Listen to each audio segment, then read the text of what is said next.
nice weekends were bound. It rained a lot, so the dogs made the house muddy, but otherwise I got to sleep in, which is great. Today is Monday, February 7th. As a brief reminder, because I didn't actually change it until just now, the homework and quiz are not due tonight. I've currently made them due Friday, but I may actually, that is where they will currently sit for now, but as the week goes on, I might revise that if I need to. Today, and the rest of this week, we're going to continue looking at Chapter 2. Right now we're looking at work and friction, and today we're going to begin looking at energy types, because work is the act of using up energy, and so we need to talk about energy itself and the various forms that it can occupy. We also have lab this week, normal come to the lab room type lab, but there's a small extra part that we're going to be doing that I wanted to go ahead and tell everyone about so that you knew about it ahead of time. This department has a, sorry, just forgot how to speak. We have a kind of process that we go through at the start of every semester to take data about the amount of physics our students know at the start of the class so that we can compare it to the amount of physics that students know at the end of the class, and so that we can see, if we're teaching well, what things that we need to teach better, and start looking into new ways to teach whatever we happen to be lacking in. To take that data, we have new students, and we're a little late doing it this year because of some hiccups, and we apologize. To take this data, students will, and you, will take a brief 30-minute, non-graded, multiple choice concept, no math, concept only, Scantron assignment at the start of lab this week that we will use for that data as your starting benchmark so that we can compare it to how you're doing at the end of the semester, so we can make the department and our physics classes even better. It is not graded for accuracy, because the goal is to honestly see what things people understand when they begin versus when they end. So I encourage you to just, when you do it, it'll be a Scantron thing. You don't have to do any math, it's just fill in a bubble. I encourage you to give your best answer on every single question, and it'll be done in 30 minutes maximum, and then we will move on to the rest of the lab for this week. It is required, you are graded for doing it, but it is not graded for accuracy. You'll get the participation grade just by doing it and turning it in. How's that feel for right now? Okay. Whenever your lab time is, that's the first thing we'll do at the beginning this week, so that it's just done and over with, and then we can move on to the rest of the assignment, which will involve forces and friction and work. You're going to be dragging something across the table, measuring the forces involved, calculating the friction involved. And then at the end of the semester, you're able to do the same 30-minute Scantron assessment. We'll just compare how everyone improved so that future students can learn even better. And we appreciate your time and your data, so thank you guys. Today in lecture, we will, I think I already mentioned this, we're going to keep looking at work, how friction plays into work, and then looking at different forms of energy. So, any questions about anything before we begin today?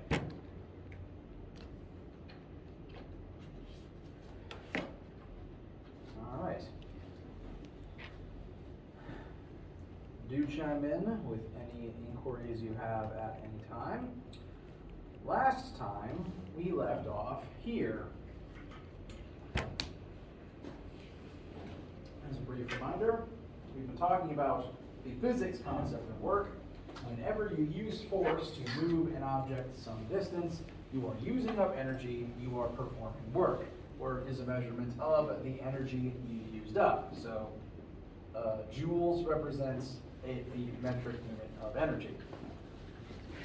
Now, this formula should be in your notes. It is also now on this corner of the board where it will remain for today. Using that formula, I want to pose all of you two very quick questions that I'd like you to come up with an answer to in the next minute or two on your own. Let's say someone pushes a large box horizontally across the floor. They're exerting a force of 50 newtons, and the box slides 10 meters in the same direction.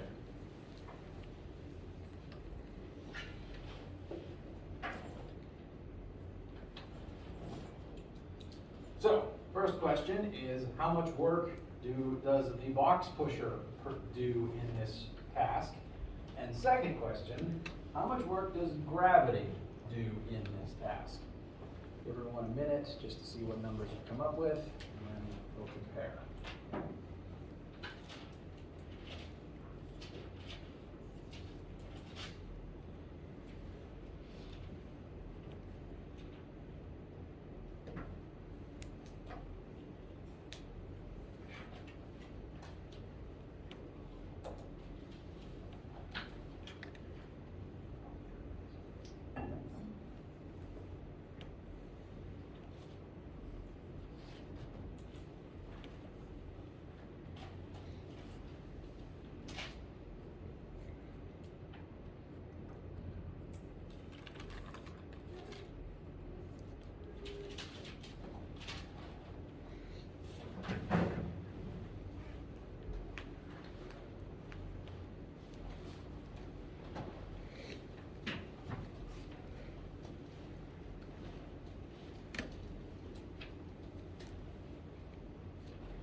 All right, so how much work does the human do in this situation? Almost. Very good, 500 joules. Does anyone disagree? All right, and to show quickly where that number comes from, we exert a force of 50 newtons, the box moves 10 meters, so 50 times 10 is just 500, and the unit is joules. That is the energy that the person uses up performing that task. Since this is energy, we could, in theory, figure out how many calories this takes, which means we could also figure out how many granola bars it takes to power this action. So, that is the work the human accomplishes. How much work does gravity do in this situation? 1,000 makes a lot of sense. Gravity is a force. So that force of 100 newtons is acting on this box as it is sliding. And so if we were to multiply 100 newtons times 10 meters, we would get an answer of 1,000 joules. There is a small problem with that though, and it's in these two bars. In order to successfully do work, the force has to be parallel to the displacement. The displacement is in the x-axis and gravity points down. Are those parallel? No. So, and this is the correct first thought to have. This is the correct first instinct. But upon realizing they are not parallel, I will now explain what that means numerically. Let's say gravity is going to exert a 100 Newton force in the y-axis. That is a true fact. So I'm going to just label that a little bit, 100y. So for the formula to work correctly, we would need to plug in the y-axis displacement instead of the x-axis displacement. If we're sliding sideways, what is our y-axis displacement? It's 0. There is not any. And so that is one of two ways to get a 0 answer. There is a second way, and let's say that, if we look at the other part of this formula, all right, the box is sliding to the right, so let's plug in that distance in the x-axis. So now we need to plug in the force gravity exerts into that parallel x-axis. What is the x component of the force of gravity in this situation? 0. It's also still 0, because gravity doesn't work in the x-axis. So that's two different ways of getting a 0 answer. So in this specific case, because the box is moving in the x-axis, gravity is not doing any work. It's not accomplishing anything. Gravity's contribution doesn't amount to anything as far as we are concerned.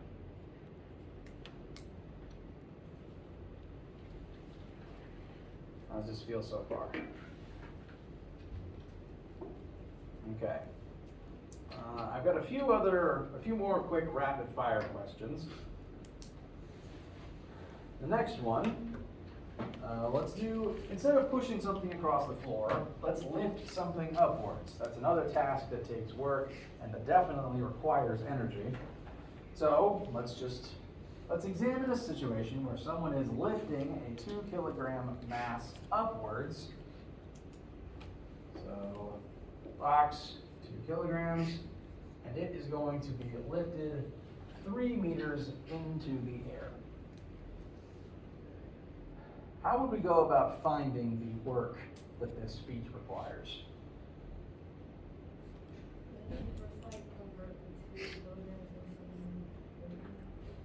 Yes. However, good instinct.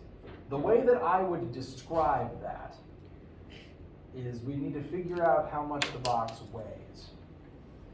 It has such a mass, gravity is going to pull down on it, and we will exert a force upwards on it to counteract gravity. So if we figure out how much the box weighs, that tells us the minimum force we would have to use to lift it upwards. So, correct, very good. We know the distance, we just need to get the force first. So, Fg is mass times 9.8. So, to find our work, force we exert upwards times our y displacement, this is vertical, so I'm going to make it a y. The force we exert is going to be equal and opposite to gravity at minimum. To lift something, you have to, at the very least, equal gravity, often exceed it, but at the very least, meet it. So the force we exert upwards will be equal in value to 2 kilograms times 9.8, but it'll point upwards instead of downwards. So, 2 kilogram mass times 9.8 to find its weight, times our height of 3 meters, and that should give us, if I remember correctly, 58.8 joules of work. That is the energy required to perform this task. Note that if the box had more mass, if it was heavier, it would take more energy to lift it. Meanwhile, additionally, if we were to lift it higher, that would also take more energy. Combine this with any weightlifting or general heavy object lifting experiences that you've had.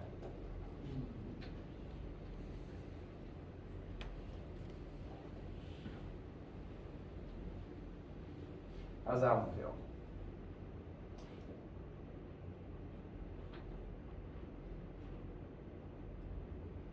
Objection? Are there any objections? Okay. So one more quick example. I want to show you how friction can tie into all this. Let's say we are pushing an object forwards. So we're pushing forwards with a force of 62 newtons. And this object is moving forwards at constant velocity. So, this is the force we are applying. It is moving at constant velocity. What, therefore, must be the value of the force of friction acting on this object?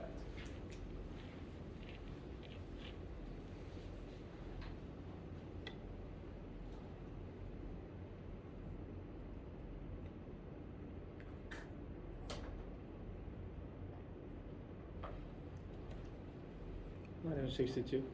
It would be equal to 62 newtons, just in the opposite direction. To make sure everyone has this numerically, we are pushing forwards with 62 newtons, and we know that the box is moving at constant velocity, which means it's not accelerating. Since it's not accelerating, net force is equal to mass times acceleration. If acceleration is 0, net force must be 0, which means all the forces present need to add up to 0. We are pushing forwards. Friction opposes movement, so friction will automatically point in the opposite direction by virtue of its definition. And these two forces must add up to 0 because we're not accelerating. So, net force, let's just add them together. We have our 62 Newton force forwards, force of friction backwards, they add up to 0. Force of friction must be 62 newtons in the opposite direction. We've done at least one other example where this is the case. Whenever you are not accelerating for any reason, all the forces must add up to 0. In the case of moving forwards at constant velocity, the force forwards would need to be equal and opposite with the force of friction. This is exactly what your car does on cruise control. So, you and friction are exerting the same amount of force as the box moves forward. Since you're exerting the same amount of force in the same axis, just opposite signs, how does the work you are exerting on the box compare to the work that friction is doing on the box? The thing about work is any force can perform work. But because force and displacement are both vectors, the direction matters on top of just checking if they're parallel or not. So let's just say, I didn't put this number up here, we push the box forward by 1 meter. We exert a 62 Newton force, we push it forwards by 1 meter, that would take 62 joules. Simultaneously, the force of friction is exerting negative 62 joules as it moves, negative 62 newtons as the box moves 1 meter forwards.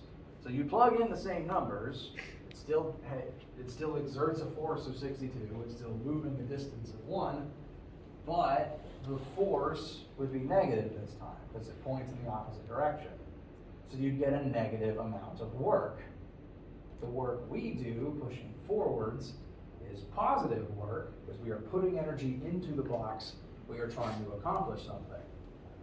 But friction, plugging in a negative force with our positive displacement, would give us negative 62 joules.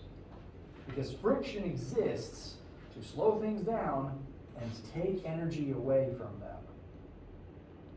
When something does negative work, it is taking energy away from a system. It is specifically trying to undo whatever you're doing to it. So, when I push my remote across the table, I do work and give it energy, which friction promptly takes away from it, hence why it stops.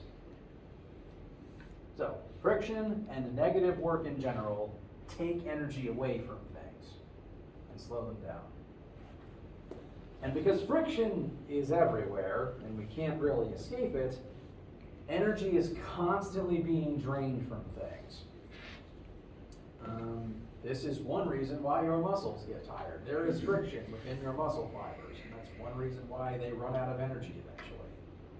If you are performing a task that should take 100 joules worth of energy, the friction in your own muscles actually increases that amount of work because it takes energy away from the process you're trying to do. So if the task takes 100 joules of work, but the friction in your muscles saps 10 joules away from that, you have to work even harder to make up the difference. Whenever you perform a task, if the task takes, there's some numbers in there.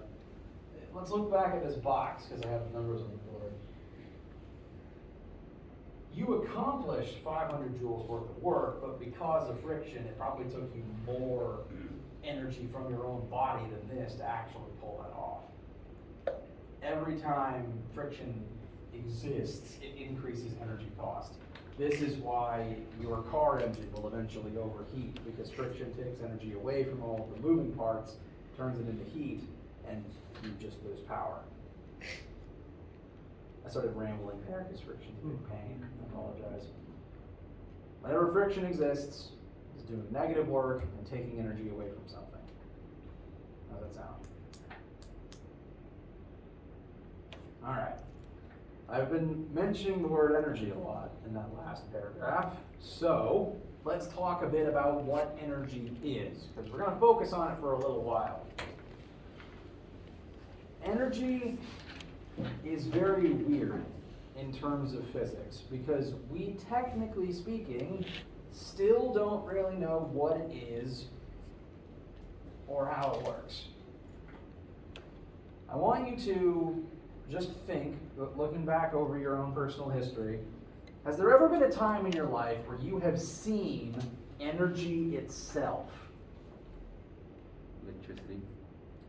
Electricity is a good yes, but electricity is technically made up of moving electrons.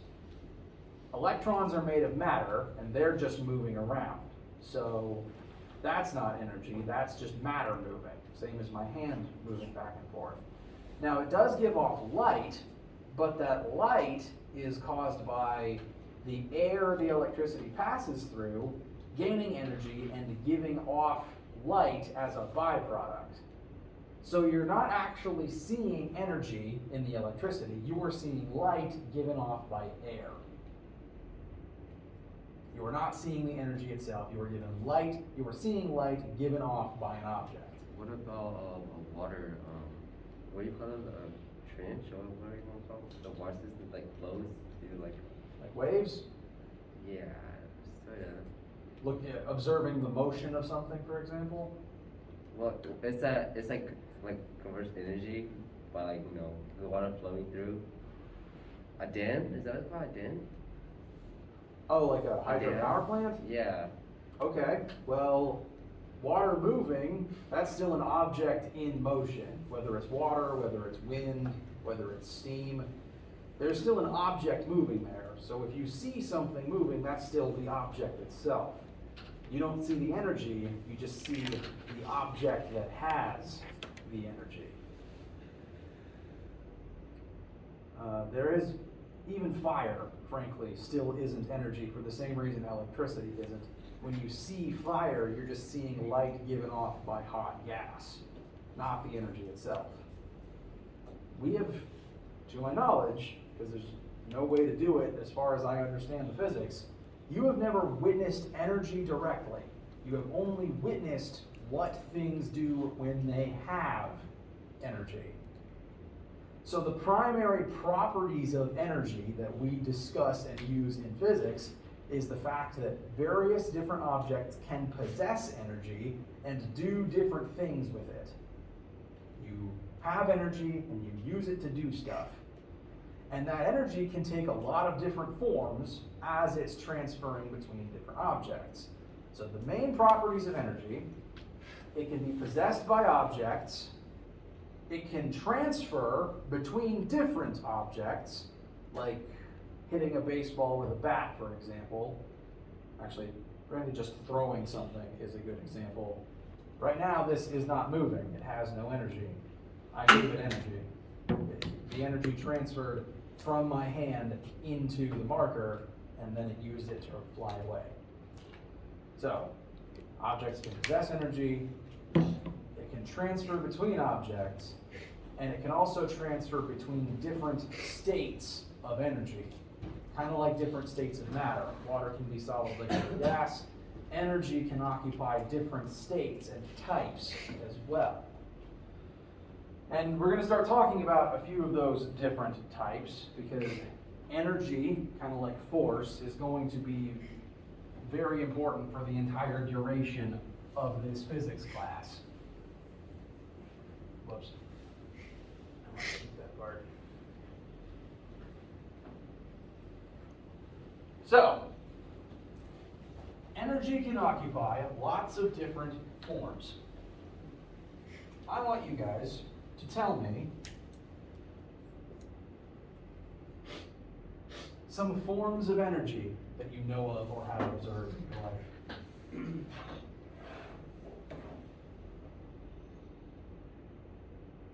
Fire. Fire, very good. Fire is a myriad of energy types all happening at the same time. For one, there's chemical energy involved because before the fire starts, there is energy within the molecules of, say, the log that you're about to burn.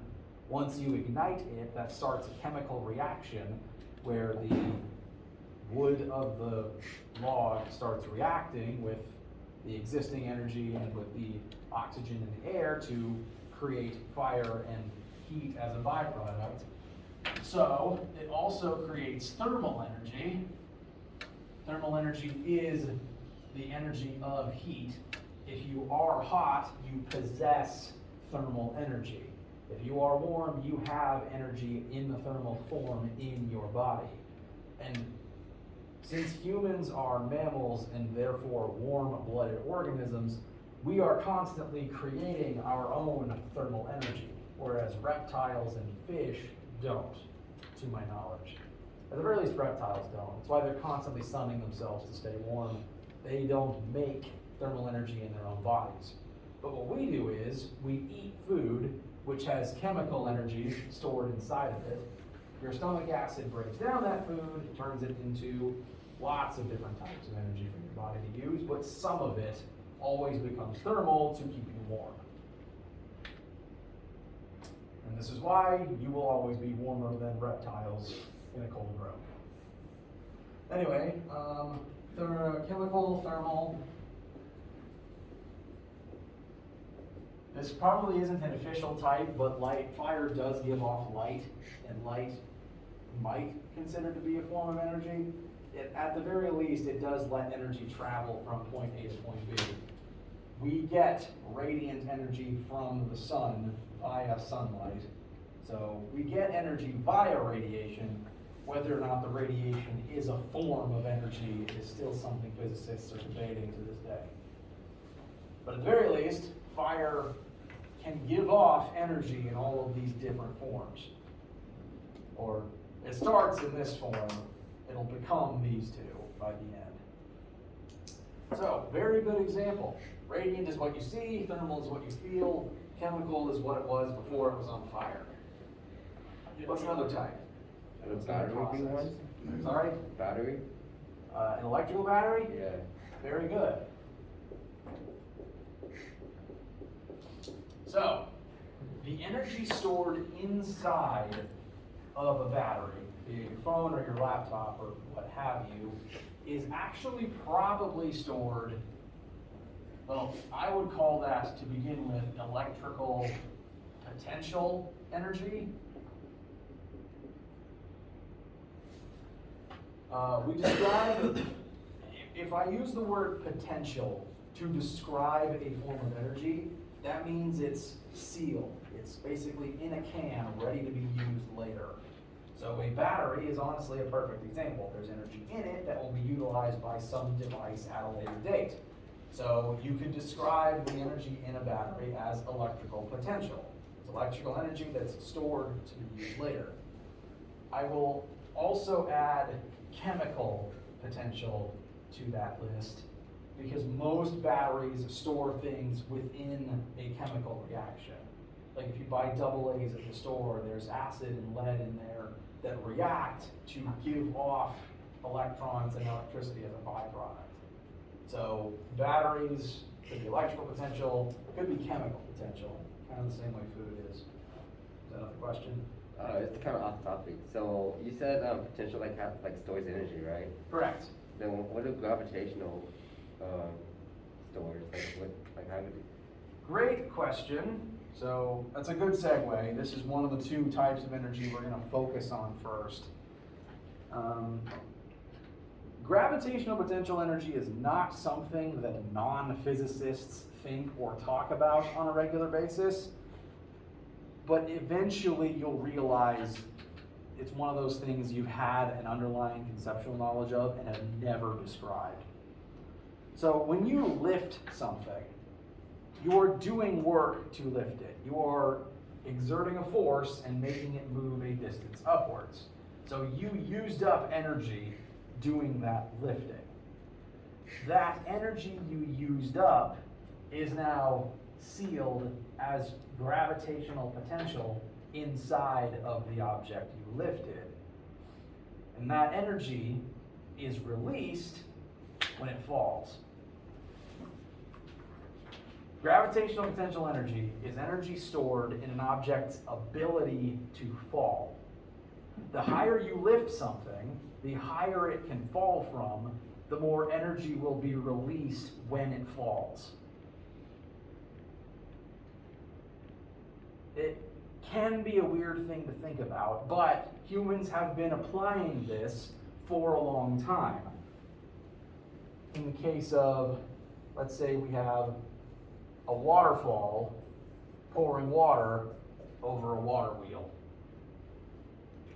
As water falls downwards, it has GPE up here because it's some height above the rest of the river. As it falls, that energy is released, and that energy will eventually make it into the water wheel and then to whatever the water wheel is connected to. Well, isn't that just gravity? It is gravity. Now, gravity itself is a force, and it's a force that makes objects accelerate. But because it's a force, and because it can make things move a distance, it can do work. We can get energy out of it. When you lift something, you're storing energy in that ability to fall, and then once it falls, that energy is released. Specifically, that energy is released in the form of kinetic. If you ever saw anything move, and that can include your own limbs, anything moving has kinetic energy. This is the form energy takes when matter uses it to be in motion. So, if you throw something, you do work and give the object you threw kinetic energy. So now it has a velocity, and then it starts moving away from you. The engine in your car is designed to turn the chemical energy in gasoline into kinetic energy and make your car move forwards. Your muscles take chemical energy from food and turn them into potential energy to move your limbs around. And so, these are the two we're going to focus on most at the beginning here. Gravitational potential stores energy in the ability to fall. Once it falls, that GPE becomes KE as you are in motion. How's that feel? Okay. I think we talked about most of the major energy types I wanted to reference. Chemical and food. Nuclear is also a form of potential at first. It's energy in an atom until you split it and release it.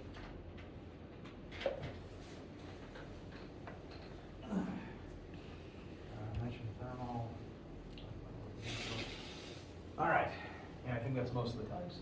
There's lots of types. We'll start adding more to the list that we commonly use as we go on. We'll eventually do a whole chapter on heat and electricity.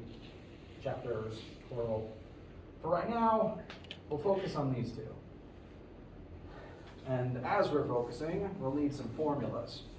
So, the formula for kinetic energy, an object that has mass and is in motion, has some amount of kinetic energy making that possible. To find that amount, you multiply 1/2 by the object's mass by its velocity squared. What this formula tells us is that in order to have kinetic energy, and I abbreviate that to just KE in the formulas, there's not really any shorter way to do that, so it's just going to be a two-letter variable. And since it's a form of energy, it's still measured in joules, the same joules as work. It's all still energy. When an object possesses kinetic energy, its mass will determine how fast it can go with that amount of kinetic energy. Say I have a ping pong ball and a bowling ball. I can give both of those objects the same amount of energy. I can give them both 10 joules of kinetic energy as I throw them. But since the ping pong ball has a smaller mass, it can go faster with the same amount of energy. Whereas 10 joules in the mass of a bowling ball is barely going to make it start rolling. So, the mass and velocity combined give you a picture of how much energy a specific object needs. The more mass something has, the more energy it needs to go fast. And the faster you want to go, the exponentially more energy that's going to take. It is worth noting,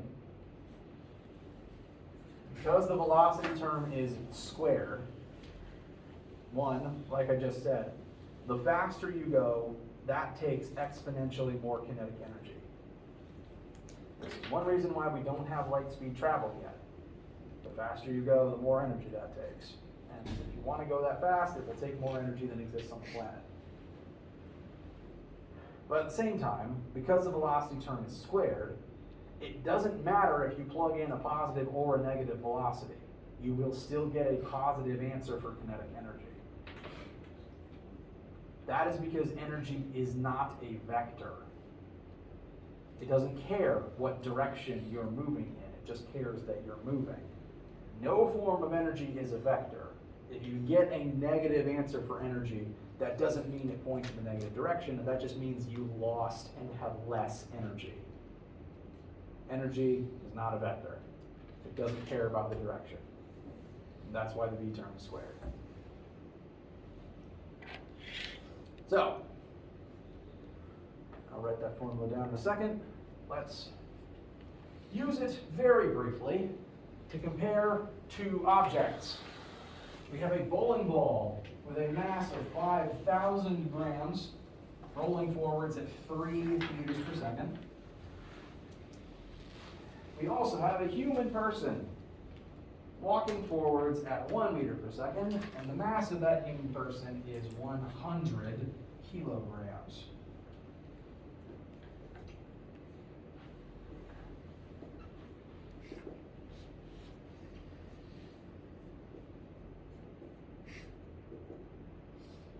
So which of the two has more kinetic energy?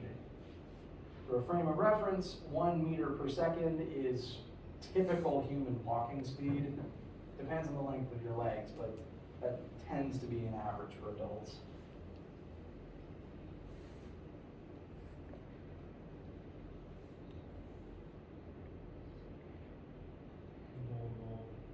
All right, we have one vote for the bowling ball. Any more votes for the bowling ball or any votes for the person? Vote person? Okay. Any more votes either way? All right, one more for person. Person's winning. Person. Person, human person. All right, the votes are in, and popular opinion and the fact is that the human has more kinetic energy. The reason for this is because I decided to be a little bit tricky. Gave you the mass of the bowling ball in grams. All of our formulas take kilograms, so this number becomes 5 kilograms.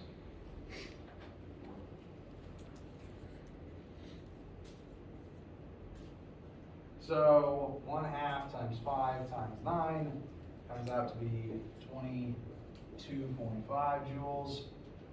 1/2 times 100 times 1 is 50. Bless you. So the human does have more energy. You can be moving slower and still have more energy if you have more mass. For example, if you were walking alongside a train, even if you were both moving at the same speed, the train has more energy in it because it's massive and it took more energy to get it moving at that speed. This is why even a slow-moving train will hurt you. It is worth noting, though, the ball is 3 times faster. No, actually, never mind. That point wasn't going anywhere. I was mistaken. So, mass and velocity work together to determine the answer. Velocity is squared, so it does tend to be the more important variable, but the mass shouldn't be ignored. And you need to make sure to plug in kilograms. So, anything with mass that is moving has kinetic energy. There is exactly one thing that moves without mass, and that is light. Since it doesn't have mass, it technically doesn't have kinetic energy. It has something else. Questions about KE for now? All right. So let's talk about the other form that we will be doing math for, and that's GPE. This is the formula, mass times 9.8 times height. And again, this is the weirder of the two concepts. It is okay if you still need a little bit of time to, and for me to keep explaining what GPE is. Yes? I got a question. Yes, So absolutely. like, you have ever been to like the fair, right? Like you've been to the fair, like you know that ride, it's like called, I think it's called like a gravitron or whatever, and it like spins in circles like real fast. And it presses Like, you up against a wall. yeah, how did that work? So that is an application of centripetal force. So not supremely related to this, maybe tangentially related, literally. That has to do with centripetal force. And basically, if I was looking down at that machine from above, so this is the person in the center and you are standing here, it's about to start spinning and eventually you're going to get pressed up against the wall. As this thing starts spinning, your body wants to leave it because your own inertia wants you to move in a straight line. However, there's a wall behind you that's not letting that happen. So your body wants to exit, but the wall of the machine is behind you, forcing you to stay inside. Compare this to like the merry-go-round on a child's playground. Just the metal thing that you hang on to and someone spins. Eventually, when you let go, you get flung off of it because your body wants to exit and you have to use force to stay on it. In this case, the force is coming from the wall. So as long as that wall is behind you, you're not going anywhere. It just feels really weird because you feel like you're being flung against the wall from your own inertia. The wall's pressing up against you with more force than you're used to experiencing. And from a direction you're not used to experiencing. All the while your blood in your body also wants to move in a straight line and ends up pressing against the physical wall of your body, which also feels weird. So you're not in danger and the physics is all on your side.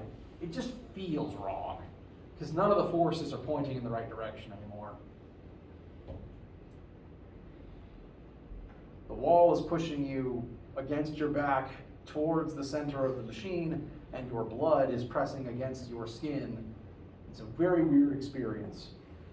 Also, don't move your head, because if you try to lean it forwards, but then you give out and you'll slam into the wall behind you. Don't move your head on that ride.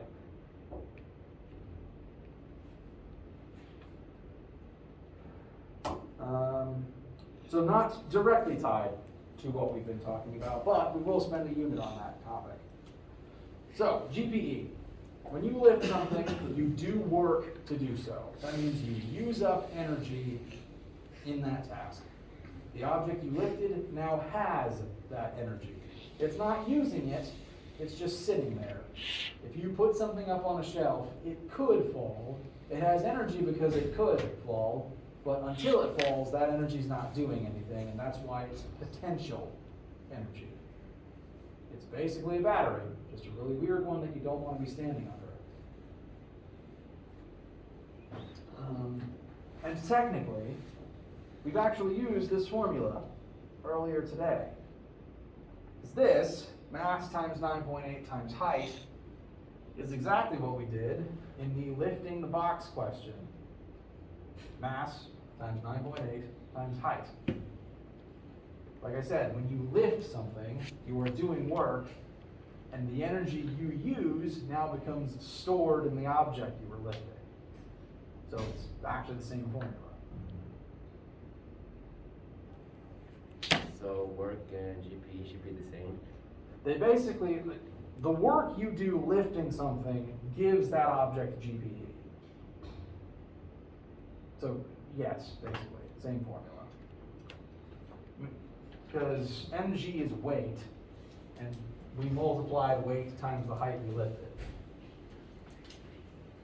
Now, besides the concept being weird, this is also kind of weird because we don't usually put the negative on the g.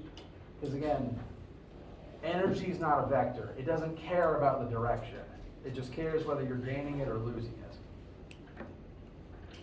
So lifting something upwards, you're gaining GPE. You get a positive answer as a result of that. So I suppose to make this as accurate as I possibly could, I would put an absolute value around the g. It doesn't care about the vector direction of gravity. It does care about the direction of the height, only because lifting something increases GPE and letting it drop decreases GPE. As you fall, your GPE transforms into KE, because now you're moving and you're moving faster and faster until you hit the floor. We will utilize this formula and show how it relates to KE next time. Any questions before we break? All right. Do please have a nice day, and if I don't see you for lab this afternoon, I will see you Wednesday for lecture. Whenever you have lab this week, do remember we will do that brief 30-minute thing first, and then we will move on to the lab proper. I'm rambling, don't let that stop you from leaving. So this lab will take longer than usual? It shouldn't. Frankly, all of our ones up till now have been on the pretty short side.